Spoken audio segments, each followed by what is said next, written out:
E aí, povo? O esquema de falar de água hoje, vamos falar sobre as águas, né? Sobre o uso da água, como que funciona todo o nosso planeta, como que ela está presente, né? Mas para isso, pessoal, eu preciso de muita atenção, porque esse recurso é um recurso importantíssimo para nós, principalmente aqui no Brasil, e nós achamos aqui no Brasil que está tudo tranquilo, que temos muita água, mas só que temos que prestar atenção, porque no futuro próximo a gente pode estar aí sofrendo com essa falta de água. Combinado, pessoal? Vamos começar a aula agora, então vamos lá. Pessoal, temos que fazer aquele bom dia de sempre. Vamos fazer o bom dia? O que vocês acham, hein, Tonon? Vamos fazer o bom dia, vamos fazer o bom dia. É como você disse, professor, o bom dia de sempre. A gente está afastado por causa da quarentena, mas isso tem que ser um novo ânimo para a gente falar ainda mais alto, para superar essa barreira, a barreira da distância entre a gente. Então vamos fazer um bom dia que supere tudo isso e nos traga de volta a sensação de estar em aula. Vai ser, mano, vamos dar aquele bom dia no pique. No bora, bora, bora? Então bora, galera, bora, vamos lá dar o bom dia, bora lá, abre o microfone, vamos meter aquele bom dia brabo, bravo. Primeiramente, aquele que não pode faltar, o matinal de sempre. Salve, salve, imprescindível tchararã. Bom dia! Bom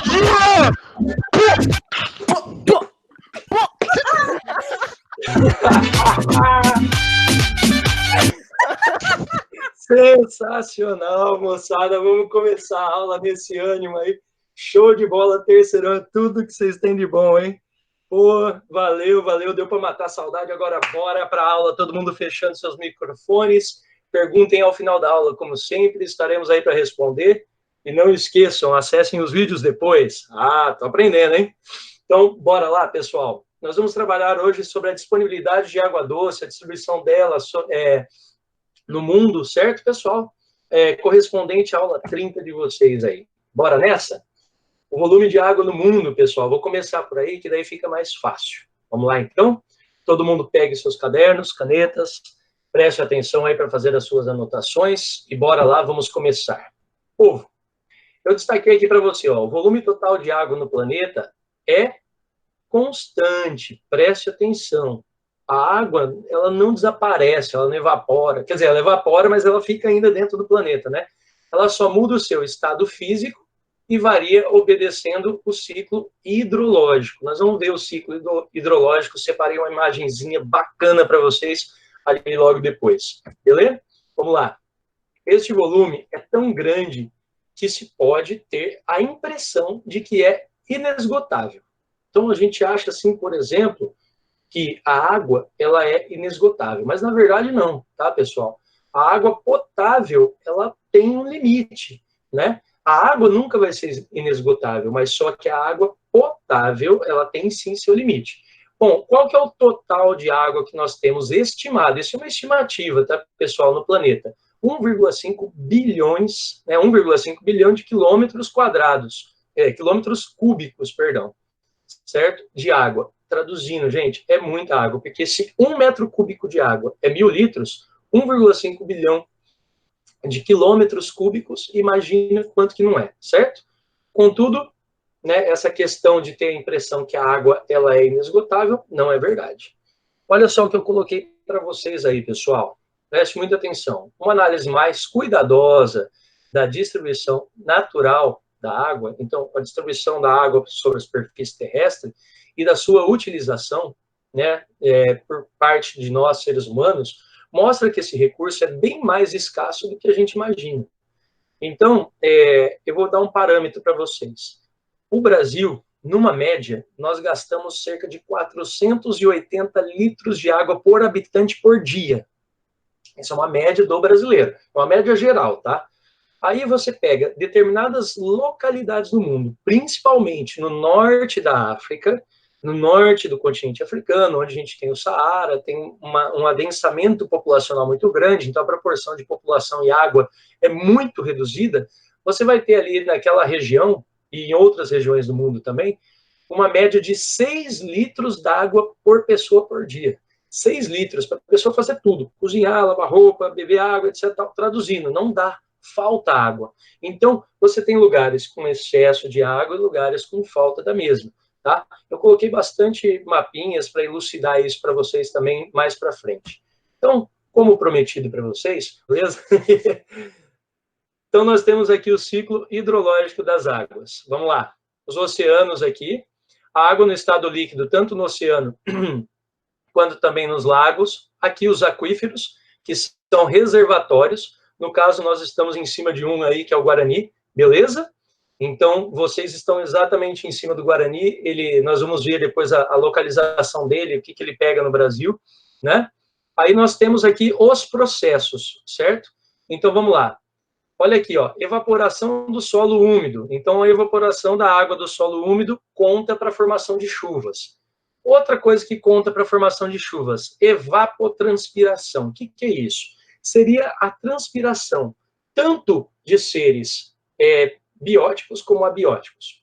Por exemplo, caiu uma chuva muito forte, aí molhou o solo, por exemplo, molhou a rocha, é uma rocha porosa, ela estufou de água.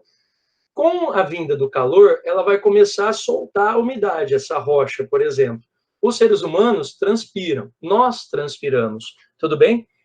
As plantas, a maior parte delas transpiram bastante, outras nem tanto, outras transformam suas folhas em espinhas, mas enfim. Nós temos a evapotranspiração, que seria essa transpiração que sai da gente, sai das plantas, animais, etc. e tal. Joia? E nós temos também um outro processo de acúmulo de água, que é a infiltração. Vocês podem ver que eu não estou seguindo o fluxo de um ciclo da água. Sabe por quê, moçada? Tem professor que começa da evaporação, tem professor que começa da chuva, e tem professor que começa da água no solo. Não, vocês já estão no terceiro, você já tem essa noção que é um ciclo, que ele nunca se acaba. Então, qualquer forma que eu falar do ciclo hidrológico, todos entenderão, certo? A radiação solar é a grande responsável pela evaporação dessas águas, certo? As chuvas, elas se formam através das evaporações. Até aí, nenhuma novidade, certo? A nuvem, ela corresponde à água no estado gasoso, que vai fazer a precipitação, que vai fazer a infiltração, e das infiltrações vai ter a nascente, né? A nascente, ela pode ser através do derretimento do gelo, que é a água no estado sólido, tá aqui, ó, como também pode ser através da água da chuva que entra no solo e faz formar as minas. Pode reparar, geralmente a mina, ela fica num lugar, a mina d'água, o olho da água, ela fica num lugar mais alto. Por quê? É a água que infiltra no solo na parte mais alta e é onde aquele pequeno aquífero freático, não existe lençol freático, é errado falar, é aquífero freático, aquele pequeno aquífero freático tem a saída para o solo.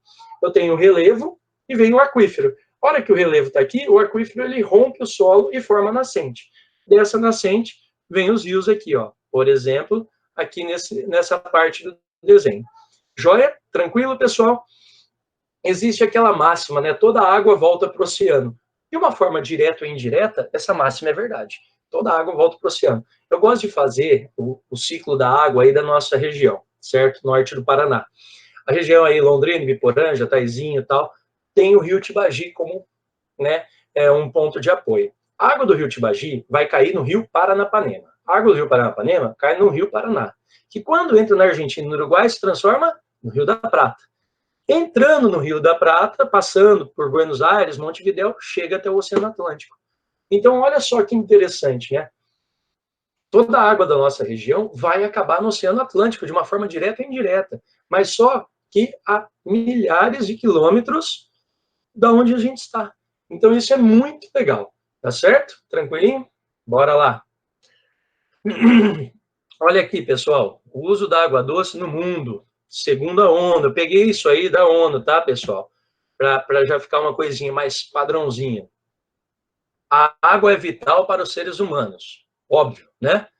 Seja por meio do seu consumo direto, então, o jeito que nós consumimos a água, tomando banho, lavando roupa, alimentos, etc. e tal, seja como recursos para produtos industrializados, comércio e assim sucessivamente, né? E a produção de demais alimentos, por meio da agricultura, por exemplo, pode ser pecuária, né? E entre outras fontes de produção de alimento. Pessoal, as reservas de água no mundo, água doce, são consideradas recursos estratégicos.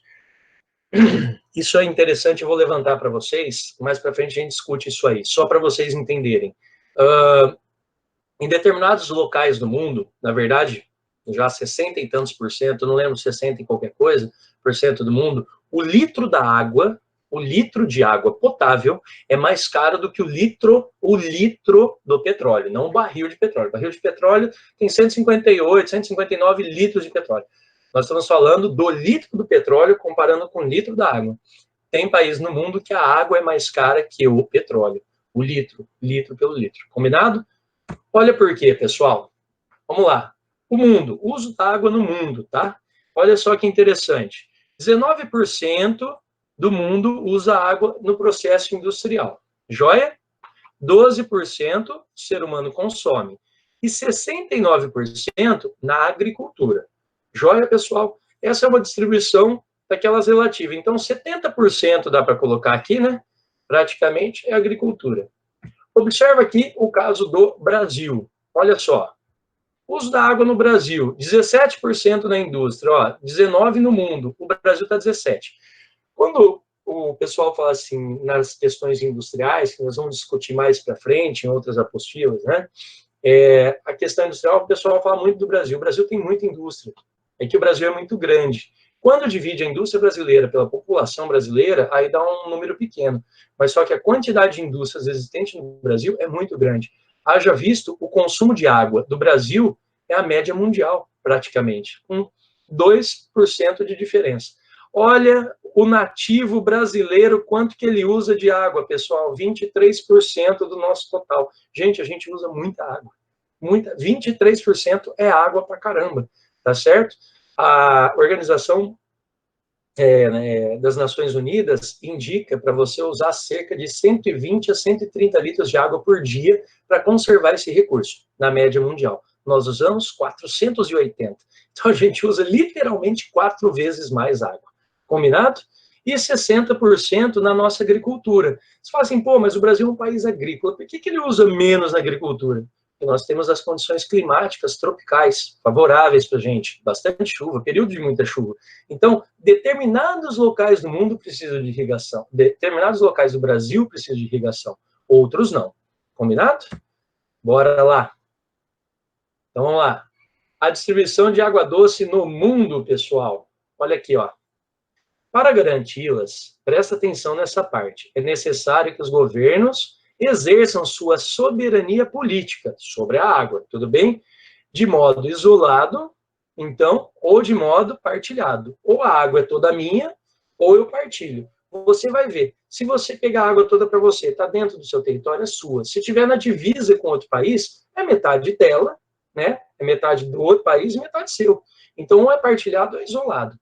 No caso do Brasil, né, nós temos uma quantidade de água muito grande, então a gente não fica brigando com os nossos vizinhos, que também tem bastante água, relativamente falando, né? A gente não fica brigando com eles por questão de água, por enquanto, certo?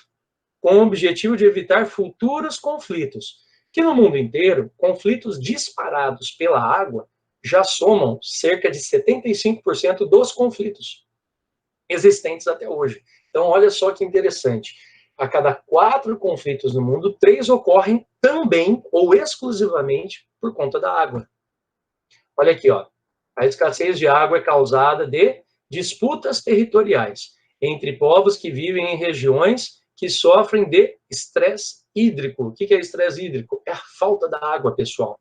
Dá uma olhadinha nisso que eu coloquei para vocês, que é bem interessante, vai ajudar a abrir um pouco a mente.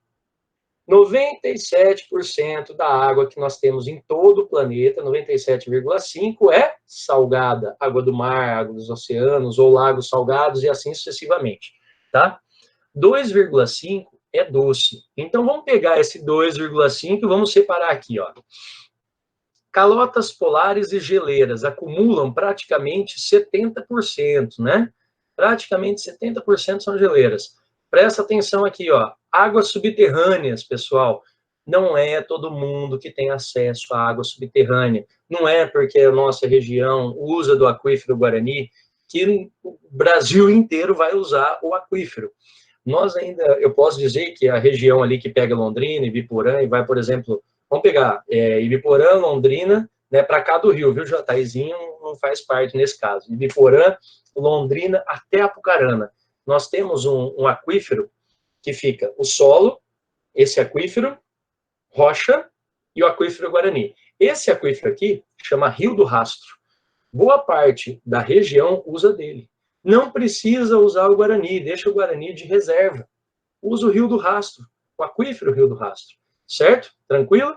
Então vamos lá. Mas não é todo mundo que tem acesso à água subterrânea. Ó, se você observar o tanto de água nas calotas polares e águas subterrâneas, rios e lagos só tem 0,3%. Esse dado é super atualizado. 0,3% de rios e lagos. Pô, professor, mas eu vejo rios, às vezes, que parece um mar, tipo o Rio Amazonas. Agora, você imagina que desse montante aqui, de águas superficiais, líquidas e potáveis, o Brasil tem 0,1 do 0,3. O Brasil tem 1/3 dessas águas. Então, quando todo mundo olha para o Brasil, olha como um país estratégico, sim, porque a gente tem muita água, muita disponibilidade de água, certo? E 0,9 outros tipos de reservatórios, tá, pessoal? Esses outros tipos de reservatórios, por exemplo, aqui são rios e lagos. Aqui pode ser açude, pode ser barragens, pode ser coisas feitas pelo homem. Às vezes, com tremores de terra, você tem bloqueios de rio e formação de novos lagos vulcânicos, né? E assim sucessivamente. Ó, eu coloquei aqui para vocês, ó, disponibilidade de água doce. Repara, pessoal, catastroficamente baixa. É a parte aqui em vermelhinho, né? Repara aqui que eu falei para vocês, ó, norte da África e parte do Oriente Médio. É muito baixo. Mas por quê? Ó? Grau de disponibilidade de água doce por habitante. Porque logo, quem manja um pouco, fala assim, mas espera aí, se a Austrália ela é desértica, como que ela está aqui, ó, muito alta a disponibilidade de água? É que a população da Austrália se concentra principalmente nessa região sudeste, mas ela se espalha por todo o litoral. Por que por todo o litoral? O litoral é irrigado, o litoral tem rios curtos, mas tem, certo? O centro é deserto, quase 90% da Austrália é deserto ou semiárido, mas só que as laterais próximas ao mar já não. Aí tem uma disponibilidade grande de água. E comparado por habitante, a Austrália tem bem pouco habitante. São menos de 3 habitantes por quilômetro quadrado na Austrália. Então, a disponibilidade de água lá está ok. Mas se você pegar a população do Brasil e jogar na Austrália, vai todo mundo morrer de sede. Porque daí vai fazer falta, certo? O comparativo. Agora eu quero chamar a atenção para vocês para isso aqui, ó. Observe isso aqui. Olha a América do Sul, pessoal. Observa a quantidade de água que nós temos. É impressionante. Você fala assim, mas professor, mas olha aqui, ó. Tem a Argentina, que é média, né? Mas só que a gente tem que lembrar, quase 60% dos argentinos moram na Grande Buenos Aires. A Grande Buenos Aires é na beira do Rio da Prata, que é o nosso Rio Paraná, que vira Rio da Prata lá. Então, eles têm disponibilidade de água, sim. E as outras cidades espalhadas pela Argentina, ou estão em regiões próximas às geleiras, né? Ou aqui também, ou estão em regiões montanhosas onde tem o degelo que formam rios vindos do degelo, certo? Então, assim, é médio, mas só que eles têm a água para eles lá, certo? Não falta, mas não sobra, é médio, beleza? Tranquilo, então? Ó, eu queria chamar a atenção de vocês aqui, ó, para isso aqui, ó.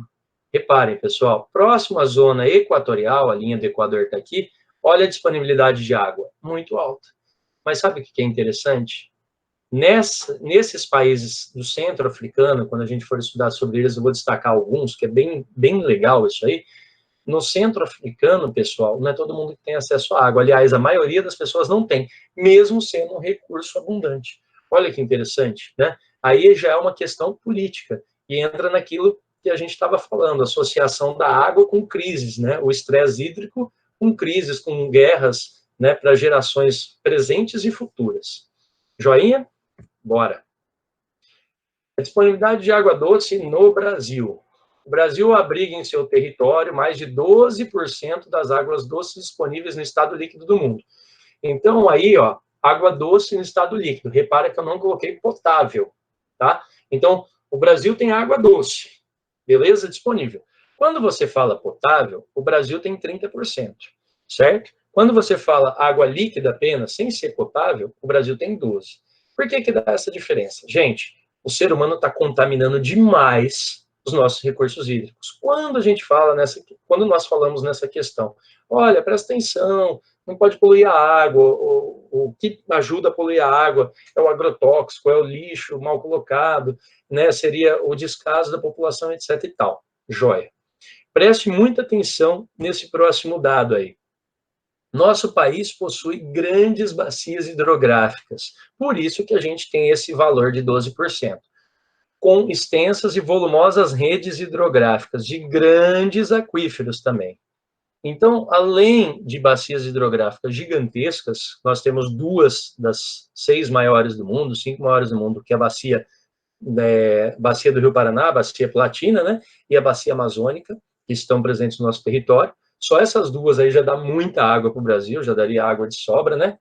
E temos também grandes aquíferos. Repara que eu coloquei no plural.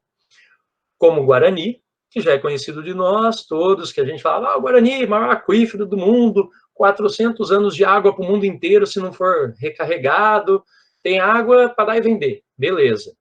E nós temos aqui, ó, Sistema Aquífero Grande Amazonas. No caso, a gente vai usar essa sigla aqui, ó, Sistema Aquífero Grande Amazonas, SAGA. O SAGA, pessoal, né, ele é um nome porque pega o aquífero na América do Sul inteira.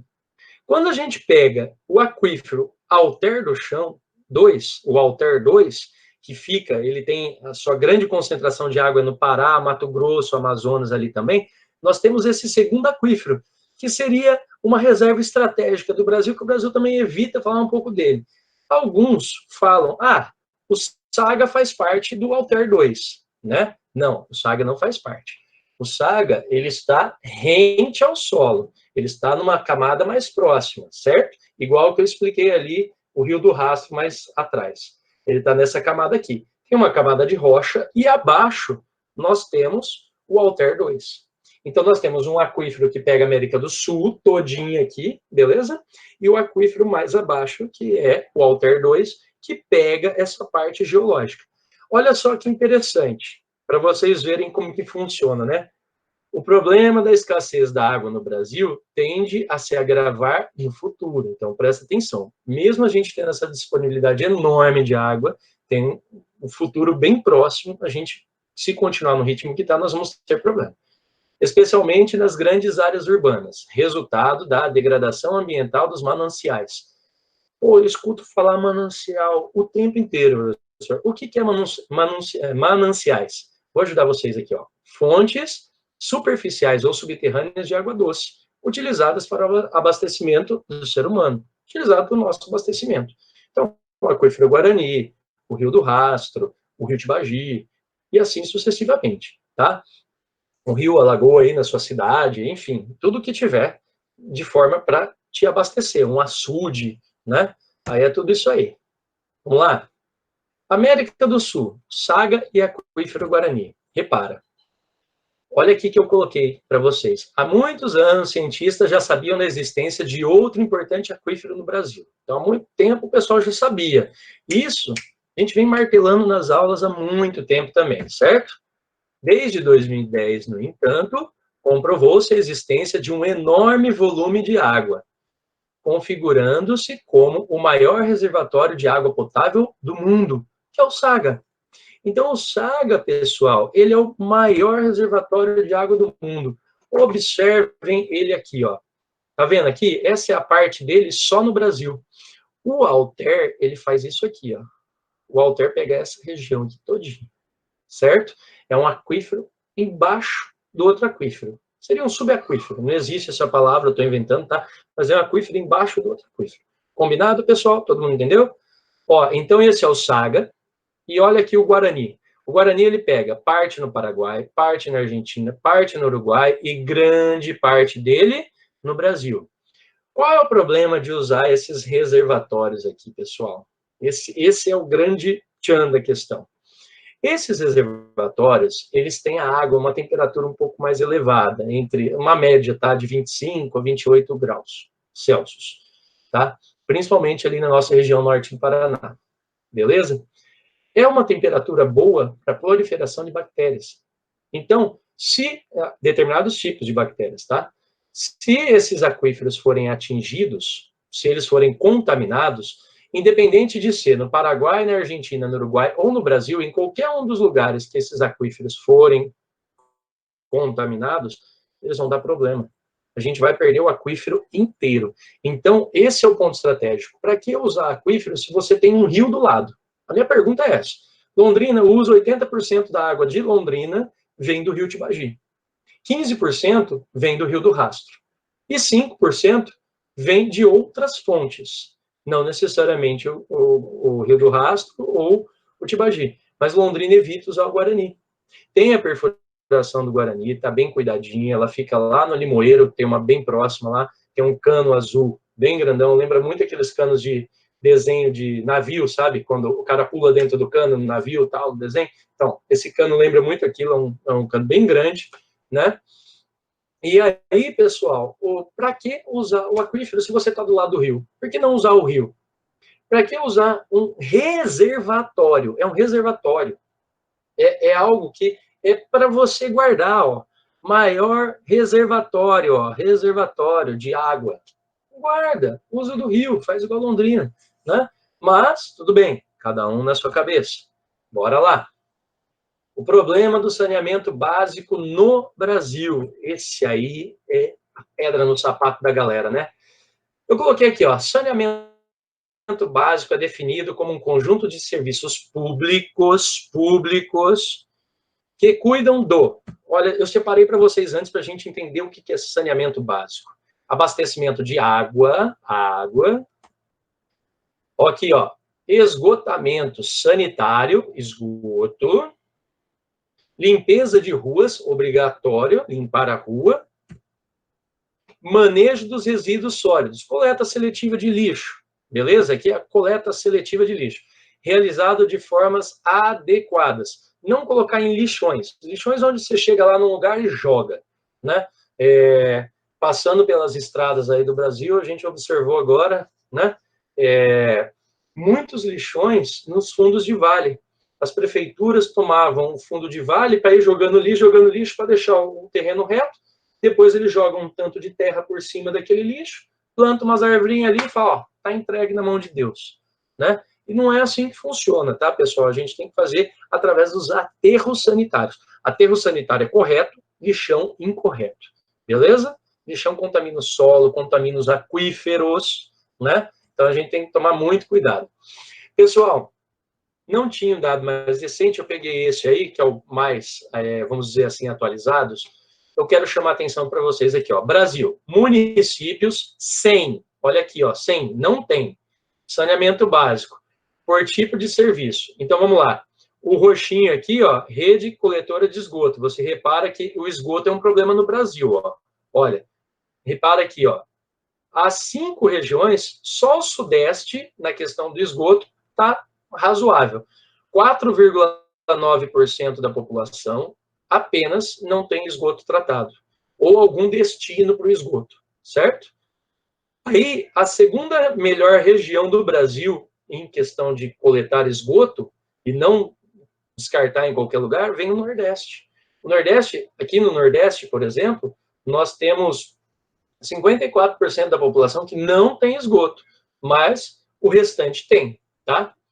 Depois, o outro estado que vem aqui, ó, é o Sul, com 60% das pessoas que não têm esgoto. É muito estranho, porque, por exemplo, eu gosto de usar o exemplo de Biporã.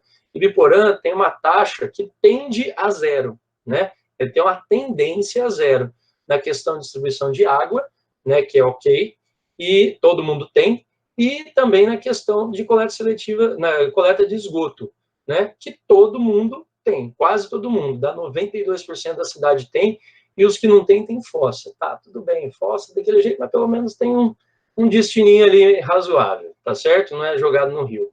Isso aí totaliza na região, por exemplo, de vocês aí em Biporã, algo em torno de 98, 98,5% da cidade completa com a rede de esgoto. Joia? Então, foge totalmente desse gráfico aqui, que 60% do sul do país não tem tratamento de esgoto. Agora, olha aqui, ó, na floresta amazônica, 86% da população não tem tratamento de esgoto, 71% não tem tratamento de esgoto no centro-oeste. Agora, ó, rede geral de abastecimento de água, qualquer forma para abastecer de água. Vamos lá? 1,5%, tá? Na região norte não tem abastecimento de água, é estranho, mas 1,5%. 0,4% no centro-oeste não tem abastecimento de água de alguma forma, 0,3% no sul. Todos na região sudeste têm alguma forma, direta ou indireta, né? Tende a zero, não quer dizer que é zero. Ah, então todo mundo lá tem água? Não, deve ter alguém sem água. Mas a maioria, 99,9% da população, né, tem a presença de água nos seus domicílios. E no Nordeste, olha aqui, pessoal, 1,1% das pessoas têm acesso à água. Então, vai caindo aquele mito de, no Nordeste falta água. Olha aqui, ó, 1,1% da população. O pessoal do Norte, onde chove, onde tem floresta amazônica, Rio Amazonas, sofre mais com falta de água, 1,5% da população, do que na região Nordeste, que é 1,1%. Esse valor aqui, ele foi atingido graças aos procedimentos também feitos pela transposição do Rio São Francisco e assim sucessivamente. Não estou falando que é certo ou que é errado, aí cada um pensa o que bem entender. Muito obrigado, moçada, show de bola, valeu, ótima aula. Pessoal, depois dessa aula do Bom Dia animado, presença marcante do Lucas Tonon, fazendo o discurso dele, que ele faz todas as manhãs, né?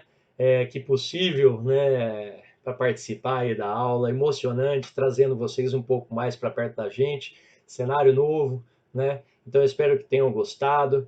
Estamos nessa aí, precisando, só perguntar, não esqueça de deixar o like, né? Dá o seu like, deixa o seu comentário, compartilhe o vídeo, se inscreva na página, né? Estamos juntos, estamos aqui para ajudar você a estudar e se preparar aí para essa vida que vocês vão ter aí de estudante universitário no futuro. Valeu, galera, um abraço, até mais!